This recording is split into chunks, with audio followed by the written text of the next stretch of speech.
Assalamualaikum semuanya, kembali lagi bersama saya Laras. Dimana lagi kalau bukan di channel YouTube Barbie Larsati dalam acara Ngobras, ngobrol bareng Laras. Semua punya cerita.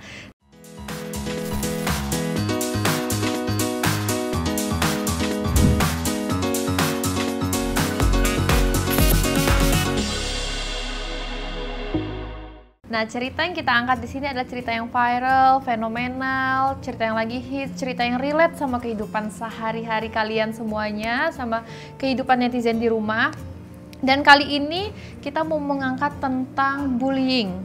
Jadi lagi marak banget kasus siswi SMP Purworejo yang dibully sama temen sekelasnya, 3 orang laki-laki. Yang dibully ini adalah 1 orang perempuan. Itu sih aku sebagai perempuan miris banget sih kenapa harus terjadi kasus seperti itu gitu. Semoga kasus itu bisa segera selesai ya dan tidak ada lagi bully-bully seperti itu. Dan seperti yang sering aku omongin di akhir segmen episode aku sebelumnya, buat kalian yang punya cerita yang sama, yang pengen kalian ceritain di Ngobras, kalian boleh mention ke tim Ngobras. Dan sekarang kita udah pilih salah satu dari kalian yang mention tentang cerita dia pernah dibully dan itu berdampak buruk sama seseorang ini sampai sekarang. Nah, kalian pasti penasaran kan siapa orangnya? Sebelum itu kalian harus subscribe dulu YouTube channel ini.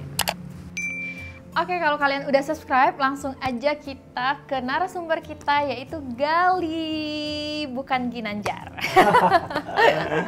Gali, assalamualaikum. Waalaikumsalam warahmatullahi wabarakatuh. Apa kabar, Gali? Alhamdulillah baik. Alhamdulillah baik ya. Kamu mau memperkenalkan diri dulu mungkin ke para netizen di rumah? Boleh. Perkenalkan, nama saya Gali Nugraha. Saya berasal dari Tasikmalaya. Sekarang tinggalnya di Jakarta. Oh, sekarang tinggalnya udah di Jakarta ya, Gali. Iya. Kesibukannya Gali ini sekarang apa sih, Gal? Kesibukan sekarang jual beli hewan peliharaan. Oh, jual beli hewan peliharaan. Apa tuh? Apa aja atau hanya beberapa? Lebih fokus di kucing. Oh, kucing. Iya. Ya, aku pernah dikasih kucing sama Gali. Makasih ya, Gali. Iya, sama-sama. Jadi sibuknya sekarang itu FTV-an lagi off dulu. Iya, off dulu. Sebenarnya Gali ini pemain FTV juga ya. Kita pernah satu judul ya, Gali ya. Jadi Gali di sini mau menyuarakan tentang stop bullying. Benar. Sekali. Jadi boleh langsung aja Gali coba. Sebelum saya ceritain buat seluruh masyarakat Indonesia dari anak-anak, remaja, dewasa, saya minta stop bully. Karena dibully itu sakit banget ya. Dari mulai pikiran, beban juga. Istilahnya bisa sampai depresi juga. Jadi dulunya itu waktu kecil itu orang tua saya itu menjual sayur keliling. Nah, ketika SD mungkin saya salah satu anak yang cupu, culun, pendiam. Nah, saya dapat bulian itu bukan dari 1 orang 2 orang, tapi di satu kelas. Satu kelas. Kadang saya kalau misalkan pulang sekolah mikir, apa sih salah saya ke mereka gitu loh. Apa sih salah orang tua saya ke mereka gitu loh. Pagi-pagi kalau misalkan belum ada guru yang harusnya istilahnya pagi-pagi itu baca doa, mereka itu ngebully saya, ngatain orang tua saya, ngatain pekerjaan orang tua saya. Awal-awal sih mungkin saya baper juga ya teh ya. Pulang sekolah ya, mikirin gitu loh, sampai tiap pagi lah istilahnya ngebully tiap hari tuh. Kadang-kadang ngadu sama orang tua sampai nangis gitu loh. Apa sih salah mereka, sedangkan mereka itu dari pagi, sore, siang, malam itu kerja halal buat saya sendiri. Iya, buat anak-anaknya. Buat anak-anaknya kayak gitu. Tapi di situ saya berusaha gimana nih biar gue nggak dibully gitu loh. Dan di situ ketika pagi-pagi seperti biasanya mereka membuli saya lakuin hal yang sama. Saya ngebully diri sendiri juga gitu loh. Biar mereka itu capek gitu. Seminggu kemudian mungkin mereka kapok. Mungkin dalam pikiran mereka, kok sekarang si Gali dibully orang tuanya kayak gini, kok dia malah ikut-ikutan ngebully orang tuanya sendiri ya. Emang teman-teman kamu itu ngebully orang tua kamu gimana sih, contoh misalnya? Contoh kalau pagi-pagi itu ngata-ngatain mamat katanya, karena bapak saya kan nggak cakep ya teh ya. Jangan jelek-jelekin jidat bapak saya lah. Cuman saya nggak perasaan nggak kayak gimana, cuman ya itu yang tadi saya bilang, apa sih salah bapak saya kayak gitu, apa sih salah ibu saya kayak gitu. Mereka cari uang buat saya, mereka nggak pernah merugikan teman-teman kelas saya kayak gitu kan. Nah, ketika kapok mungkin ketika aku kelas 5 SD aku dapat bulian bukan secara lisan lagi teh, Nggak secara bukan omongan. secara omongan, iya, tapi secara fisik. Jadi pas SD itu kamu dibully, orang tua kamu pekerjaannya dikata-katain, fisiknya orang tua kamu dikata-katain setiap hari itu. Iya. Sampai akhirnya kamu capek dengan bulian itu, akhirnya kamu membuli diri kamu sendiri supaya teman-teman kamu juga ngerasa bahwa oh dia udah nggak apa-apa nih dibully, dia aja ngebully dirinya sendiri gitu. Ya, betul, itu cara aku gimana caranya mereka stop bully saya kayak gitu. Iya. Karena capek ya, tiap malam saya ngadu sama orang tua paling bisa ya udah biarin sih gini. Ya mungkin orang tua saya bisa bilang kayak gitu karena mereka nggak ngerasain saya di sekolah kan, bukan satu orang dua orang tapi sekelas kan. Gitu. Nah, setelah berhenti jualan sayur, bapak saya punya angkot. Tapi ketika dia jalan jadi supir angkot, ibu saya jadi ibu rumah tangga, kadang jaga warung juga, kadang dia suka mijit juga, almarhum mama saya. Ada tetangga yang dia suka kayak pinjem-pinjemin uang kayak gitu, tapi berbunga kayak gitu. Nah, di situ tuh si suaminya itu kerja di angkot bapak saya. Karena istilahnya bapak saya mungkin udah tua ya teh ya, apalagi anak-anak sekolah kalau pilih angkot itu pilih-pilih, mereka pilih angkotnya yang dimodif, terus pilih-pilih supirnya pengen yang muda kayak gitu kan. Jadi bapak saya berhenti dan digantikan oleh si suami yang suka minjemin uang itu. Jadi angkot punyanya bapak kamu itu yang nyupirin sekarang suami yang tukang minjemin uang itu. Berarti jatuhnya kerja sama bapak kamu? Iya, kerja sama bapak saya kan. Cuman si ibu-ibu yang suka minjemin uang itu dari dulunya kayaknya nggak suka sama keluarga saya teh. Dari zaman mama saya masih muda kali ya, nggak suka sama mama saya. Nah, nggak lama dari situ karena kakak saya searah berangkat sekolahnya sama angkot itu kan, kakak saya suka nebeng kan, toh itu angkot bapak saya kan. Tapi karena ada kecemburuan kayak gitu loh, jealous kayak gitu loh si istrinya itu. Kadang-kadang pagi-pagi pas teteh saya ikut angkot mau ke sekolah, kadang-kadang diludahin roknya. Iya, sampai istilahnya teteh saya pulang-pulang nangis. Salahnya apa sih? Kadang-kadang di depan teman-temannya teteh saya si ibu-ibu itu ngatain katanya, dasar si Mira itu suka ngejilatin anunya suami saya katanya. Dan saya tahu percis gitu loh kalau kakak saya itu orang baik-baik, dan kadang ya biarinlah istilahnya orang gila kayak gitu ya kayak kalau misalkan kita lawan juga kita sama-sama gila gitu loh, makanya kita biarin, kita nggak pernah buat lawan ibu-ibu itu. Dan pernah almarhum mama saya itu karena kepepet kali ya teh, mungkin angkot lagi sepi, terus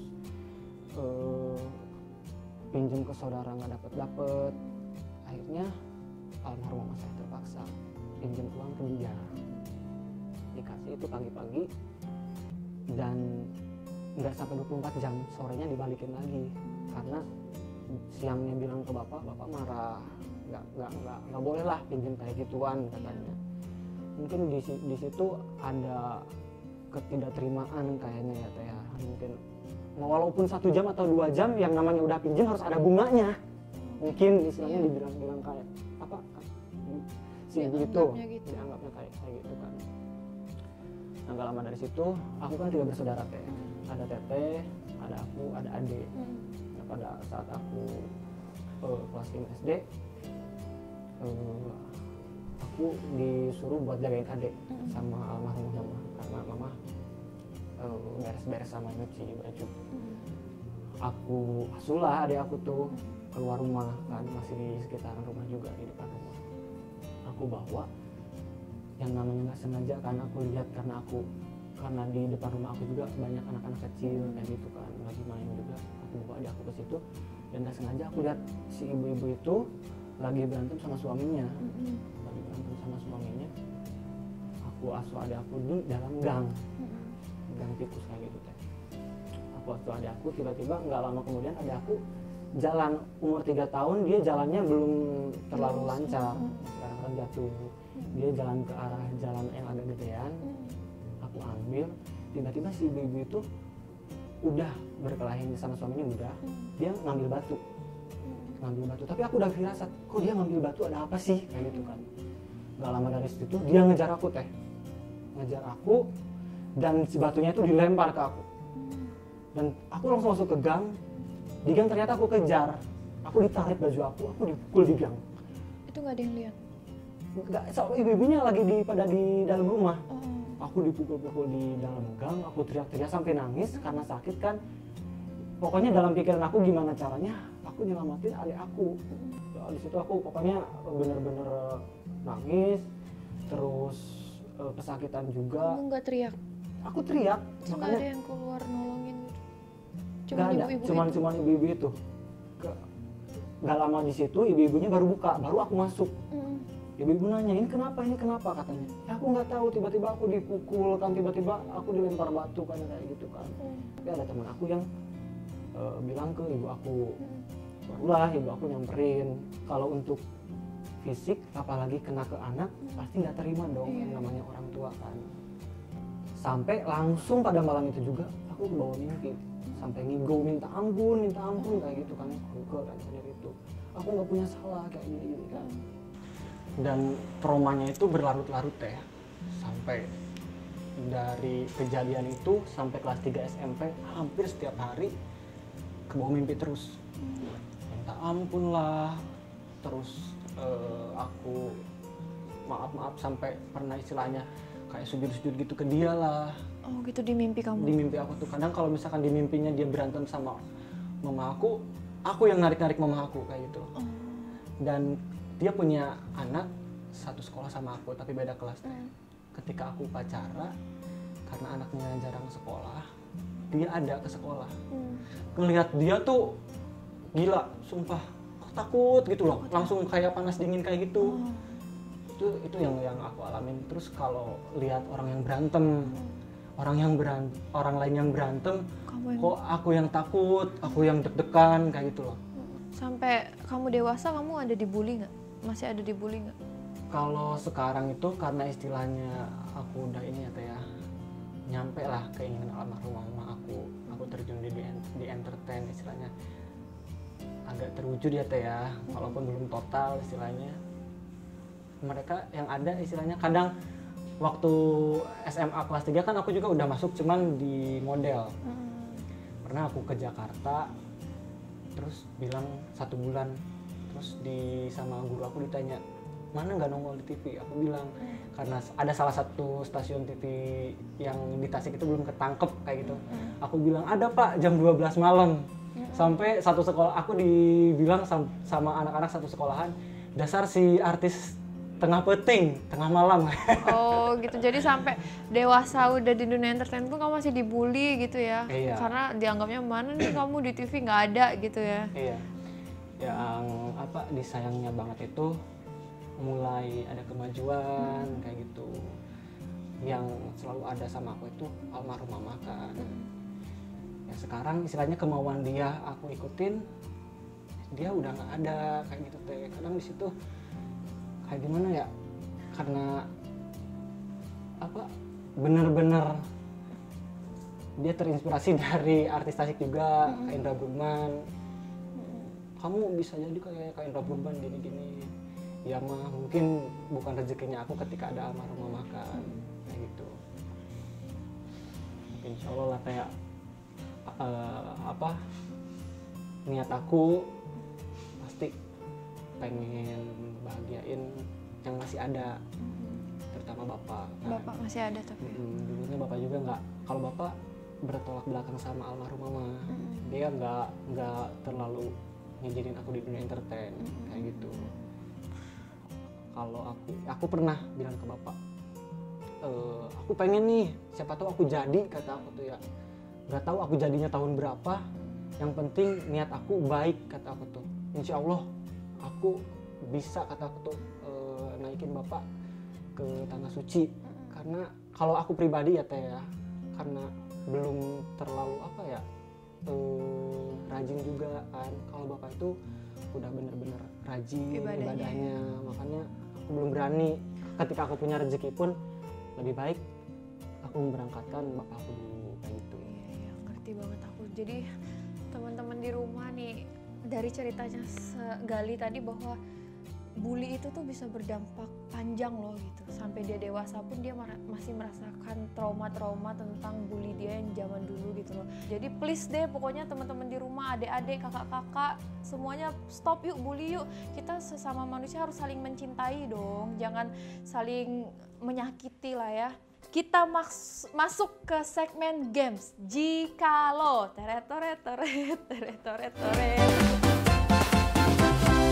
Pernyataan pertama, jika aku dibully lagi, aku akan Melawan ya. Kamu udah nggak menjadi seorang yang menerima lagi ya? Iyalah, aku udah berubah.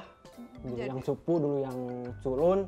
Sekarang beda lah dengan istilahnya teman-teman aku sekelas. Insya Allah aku paling cakep. Oh. Nomor 2, jika aku diberikan kesempatan bertemu kepada orang yang telah membuli aku akan mengucapkan terima kasih. Karena?